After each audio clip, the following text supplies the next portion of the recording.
The three challenges I see, really I have two that I'm really focusing on, and one is the lower prices that we're anticipating seeing, at least a $2 a hundredweight lower milk price. So that's going to challenge producers with, their profitability, just in cash flows in general, with a lower income per cow. At the same time, the second challenge I see there is feed prices are still up. We're hoping they'll come down like some of the projections show, but it's still a challenge with lower milk prices, high feed prices, how we're going to cash flow this year. And then we have our normal challenges I always have in there, those external forces where I look at, milk per cow and how do we get the most out of them, facility constraints in some farms. We're full in a lot of these facilities, so high beef prices are a plus, though. We see a lot of farms doing that, just things get tight and we cut costs. Is that the best thing to do? In my opinion, no. I still think even during these tighter times we need to be focused on how do we get the maximum profitability, which is usually having high production and getting that marginal milk from the cow. Just cut costs, I always have concern we're going to cut profitability. So great point, Jen. I think every producer should be trying to control costs and evaluate everything they're doing, in whether it's in their ration, their supplies, their vet costs. Just challenge that we have the cheapest price in all those areas.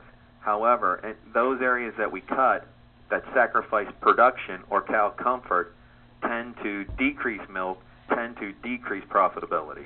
In the Northeast here, we're paid for components. I think every farm should be looking at their ration and making sure we're shooting for the highest production with the maximum components. I've said several times in the past that since 2009, lenders have tightened their belts. Have they changed their underwriting standards? As a general rule, lenders still have the same underwriting standards, but they are looking at it differently. Those underwriting standards are less flexible.